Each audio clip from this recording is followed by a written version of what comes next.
Graça e paz, amados e amadas, estamos em Deuteronômio 19 e aqui nós vamos falar sobre as 6 cidades de refúgio, as fronteiras e as testemunhas. Então, aqui o que Moisés está instruindo ao povo? Que eles deveriam construir 3 cidades no meio da terra, onde o Senhor ia dar para eles, e essa cidade ia ser uma cidade para refúgio. Antes deles entrarem ali em Canaã, antes deles passarem o rio Canaã, já havia ficado daquele lado 2,5 tribos.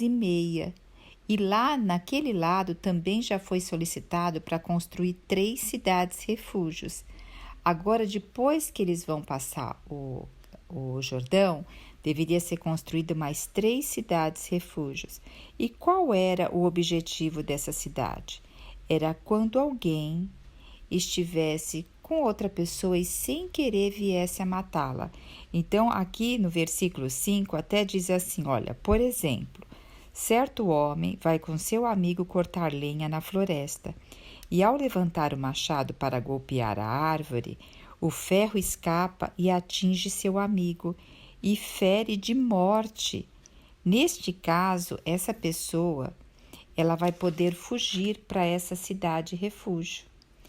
E o que o Senhor instrui? Que essa cidade ela deve ser calculada onde ela vai ficar. Ela tem que ser um lugar assim que não seja tão longe, que o acesso seja fácil. Por quê? Porque a pessoa, o parente a quem perdeu esse familiar, ele enfurecido, enraivecido, com raiva, ele vai querer muitas vezes matar essa pessoa. Então, a pessoa que matou, sem querer, claro, ela o quê? Ela está fugindo. Então, ela tem que ter um acesso fácil para a fuga, para que ela não seja alcançada pelo seu vingador. Então, aqui o Senhor está deixando claro quanto a essas cidades. Então, para eles não esquecerem que quando eles entrarem na cidade e eles alargarem a terra que o Senhor prometeu para eles devem o quê? Construir essas cidades. E nessa cidade, depois, essa pessoa ia ficar lá, ela ia ser julgada para ver se realmente ela teve culpa ou não. E essa cidade, ela sempre estava com os portões abertos para receber essas pessoas que estavam fugindo. Mas também eles ficavam atentos, caso fosse pessoas para lá que realmente teve a intenção de matar, e eles verificavam isso, porque senão essa pessoa seria dada autorização que a própria tribo viesse pegar ela e fizesse justiça contra essa pessoa. Então, o que eu quero destacar aqui algumas coisas? Veja só, quem hoje é o nosso refúgio? Quem é hoje que está sempre com o coração aberto, com a porta aberta para nós? É o nosso Senhor. Só que nós temos que ir até Ele.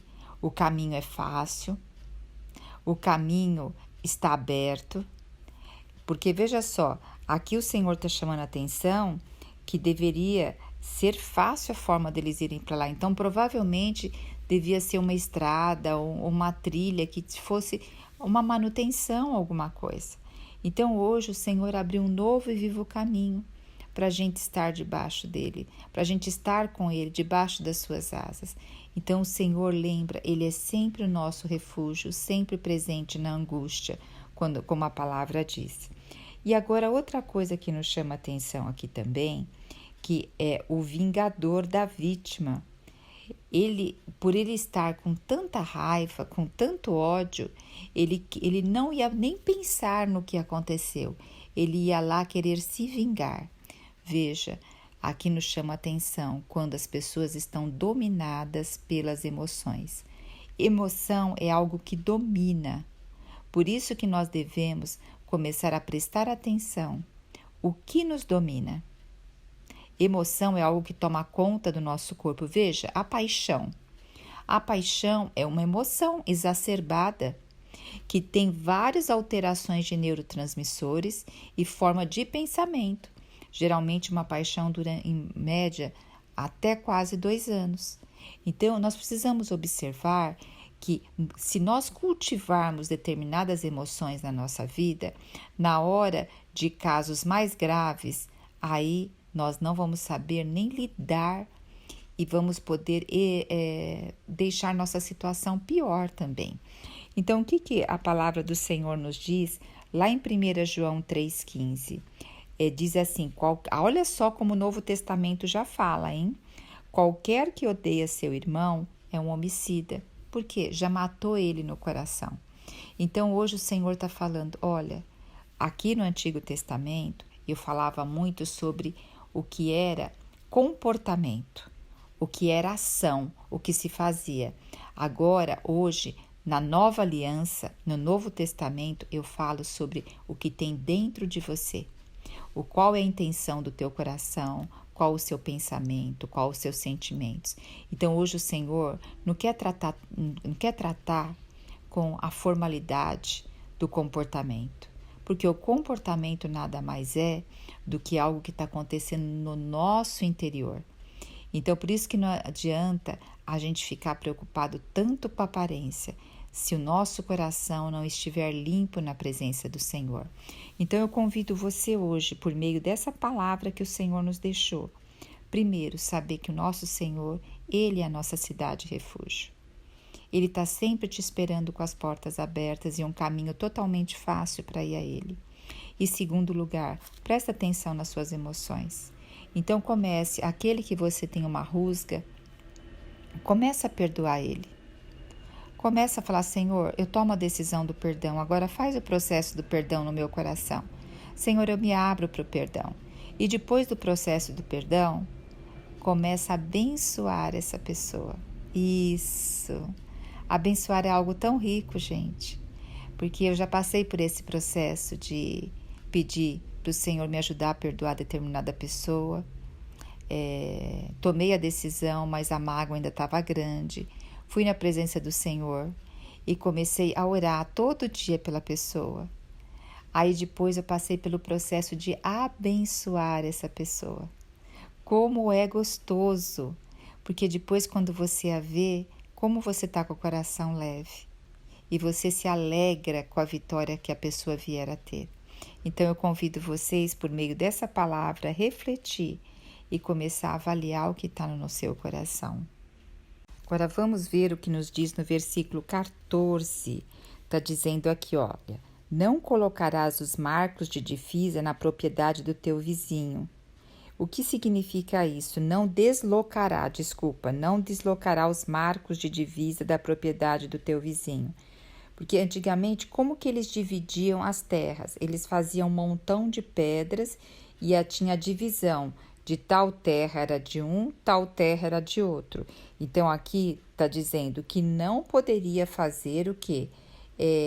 Tirar esses marcos para que a terra do outro ficasse maior, né?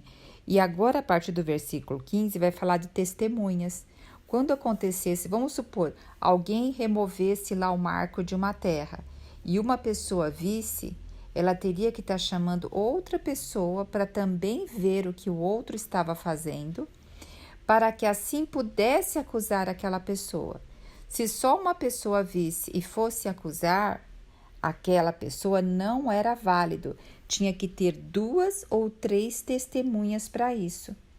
E aí ia ser investigado minuciosamente pelos juízes da cidade para ver se realmente aquilo que estava sendo falado era verdadeiro. E caso, vamos supor, não fosse verdadeira aquelas acusações, aquelas pessoas que fizeram a acusação, elas deveriam morrer.